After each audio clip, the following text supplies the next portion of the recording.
Welcome back, Dark Souls 2 fans. This is PG here. Today we're going to do a little bit of random PvP, and by that I mean I am using some random weapons, and we are going to lay our red sign down and have a couple good random matches, maybe a tournament or two, not really sure. So right now we are using the Malformed Claw and a Kessis, and we're also using our Pyromancy glove and the Watch Dragon shield.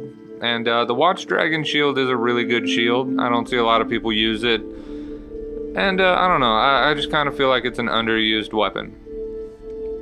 In this first fight, I'm just going to show you guys what you can do with the Malformed Claw. So I'm not really going to use my Kessis. So the Malformed Claw, some of you know this, some of you don't. If you go to the, what is that place called? No Man's Wharf. And at No Man's Wharf, of course, you make it through the entire, like, undead village. And you board a boat and you fight the Flexile demon. So basically, for the Flexile Sentry demon, he's one of the few bosses, well, one of the few bosses in the game, I should say, that will give you a different style of fighting when you plus the bonfire. So to get the Malformed Claw, as well as the little ninja outfit, you're going to have to take on the Flexile Sentry demon at a +1 bonfire. So go ahead, ascend the bonfire, go back, you'll fight the Flexile Sentry demon, and you'll have a lot more options in that fight. You'll also have two more little ninja dudes that jump in and try to fight you with the boss. I would say it's worth it. Just, you know, the armor set is nice. I've done a video on it in the past, but I thought I'd bring it back up just because I did get a couple messages from people about, you know, how do you have that weapon? What is that? Is it a dagger? You know. So, alright. Now we're going to use our Malformed Claw with a Kessis. And I think in this video, like, every 3 worlds I go to, I switch it up and use a different weapon. So this guy's using a Murakumo, and it looks like he's using Crystal Magic weapon, obviously. And surprisingly enough, this guy must not be very high intelligence or strength, because his magic isn't hurting me very much. And above that, his spells, like the buff he's using, isn't doing too much damage to me either. So we went ahead and finished him off. I end up getting booted out of this world, so I think I cut this about halfway through healing. I end up getting booted out of this world. The connection drops, so I'll save you guys that random clip damage. So now we're in another world. That guy just got fucking wrecked. That was pretty awesome. That guy just kind of got wrecked the minute we came into the world. So basically, as a red, you rely on the host to protect you while you're healing. And this red had no way to heal, so the host is trying to pretty much kill him. I'm trying to protect the host a little bit. I really don't care. I just want everyone to die. So let's chase him down with a fireball. Alright. So you guys got to see a little bit of the Malformed Claw. Let me know if you guys like it or not. Now, my second little weapon set here. We have the Avalon, which of course I've used in the past, and it's a really great weapon. And we also have a poisoned Uchigatana. Now, I think I demonstrate it really well here in this first fight.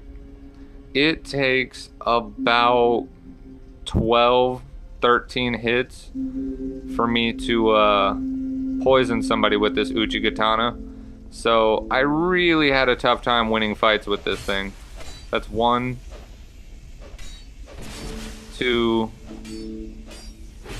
3, 4, and he's still not poisoned. So the Uchigatana doesn't do a lot of damage. It well, not when it's used as a poison weapon, I guess you could say. So it's not a weapon that you should poison because you're not going to do a lot of damage physically or with poison. So we're up to about 9 hits right now, and as you can see, this guy is not poisoned and he's not afraid. So I don't know, I just don't think this is a weapon that you should bother wasting time poisoning. So that was 15 hits to get a poison off. And alright, I don't know. Thanks that guy for letting me poison him, I suppose. But yeah, this weapon is definitely not one that's worth applying poison to. I'm not even really sure why I have an Uchigatana. I don't remember purchasing it from the blacksmith. But I'm just showing off random weapons, so I thought I'd use it. And I'd showcase that, you know, you can still poison people with a weapon that isn't that Chandler's Trident or a twin blade for a lot of the people out there. Now I'm including this match even though it is a little bit slow, just because I don't know, I thought it was cool. We're both utilizing katanas. I really can't tell which one he's using. I thought it was the Chaos Blade at first, but it's doing really piss poor damage, and it also isn't damaging him when he successfully hits me. So I'm assuming he's also using an Uchigatana. The bad news is his does not have a status effect equipped to it, like poison or bleed or something like that. So he's hitting me for the full damage that the weapon can do instead of split damage like I'm doing. So I'm trying to just kind of bait him. We're both keeping relatively close on our health. I would say this guy might be a pretty decent stamina build. He does seem to have a little bit more stamina than I do. I'm just trying to use mine a little bit better than he is and hopefully not get completely destroyed in this match. Now you can tell he's really comfortable with the katana, and that kind of seems to be the weapon that he uses probably every day. Between my multiple builds and all the different weapons they use, I am not an expert in any one weapon field. I kind of just have fun using all the weapons that there are. So this guy, really skilled with the katana. Good game to him, honorable mention. He definitely deserves it. He did a great job fighting against me. And we almost actually beat him, which is kind of impressive, seeing as how I don't use katanas that much. Alright, so this would be our third world and final match with the poison katana. Thank you, God, because this thing is really not that great. So we're coming into a world where the Red Phantom is pretending to be away from controller because he doesn't want to fight. And the host is kind of sitting there confused, not knowing what to do. I've come across situations like this before where they're waiting on you to attack one of them so that they have an excuse to gank you.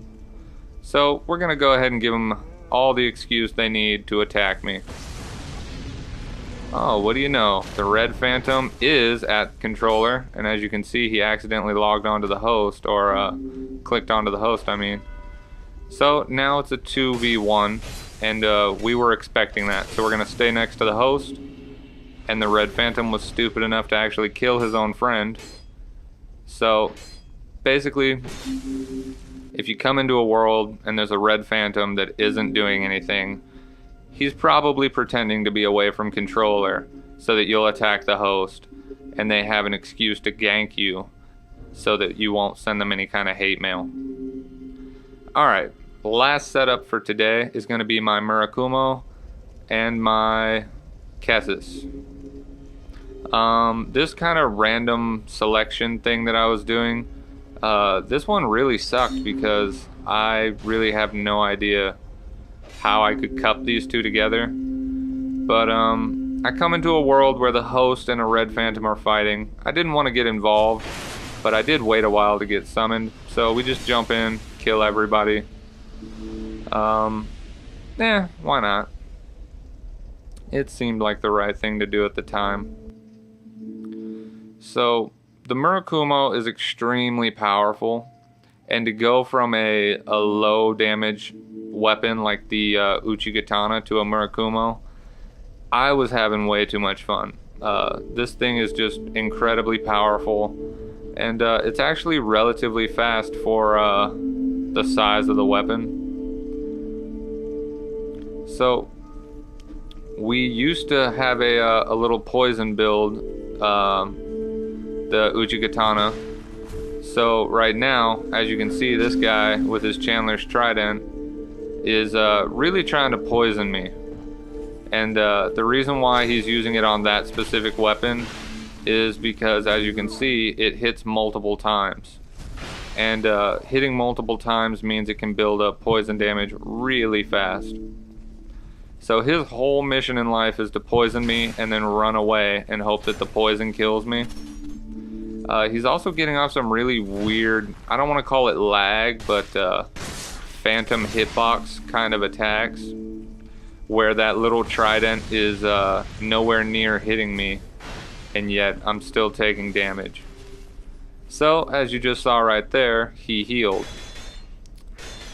Usually I would be upset about that, but this guy, he is desperately trying to poison me, and he's not very good at the game, so I really don't care that he healed. I mean, as you can see, he poisoned me, and it's a low damage poison, so I'm not really that worried about it. I'm just gonna keep playing the match. He gets nervous, runs away to heal, and if you heal more than you fight, you're bound to die. So we're gonna go ahead, bow to him. I mean, it looks like he's just getting kind of used to the way the game is. So no reason to be mean to that guy, you know what I mean? Alright. So here we are with a 2v1 situation once again. Now, as you'll notice, the summon is gonna pretend like he wants to fight me. I already know what's going to happen here, so I made sure to have my shield out. So we're going to fight this summon, and we're going to keep our eye on the host. As you can see, I'm trying to keep my field of view so that I can always keep an eye on the host. This guy attacks right into a corner for whatever reason, and I unlock. I see the host is going to try to attack me, and what's weird is that the host immediately backs off. That's how I can tell that this host is not trying to fight at all. He's afraid to fight me. So his little summon guy is gonna keep trying to fight me. He really doesn't stand a chance. He's trying to dual wield. He's not confident in his attacks. He keeps switching out to an Avalon. He really doesn't know what he wants to do. So we're gonna bait him into shooting the Avalon, and then we're gonna attack him. And that'll finish him off. The host realizes that he's alone in the world now, and now it's just him versus me, and we have absolutely no trouble killing this guy. Not a good fight, not even a good kind of play. He keeps trying to lure me into that hex right there, which could possibly knock me off the bridge. So we're gonna hit him with a magic urn, kind of let him know that we can hit him from a distance if we want to. He goes for weapon switching, so we can just go ahead, knock him out, take him out real quick with a little backstab, and that pretty much ends the match. Alright guys, so this was just me kind of showcasing a couple different, I guess, weapon patterns, and hope you guys liked the video. Hope to see you guys in the next one. This is PG here. See you guys next time.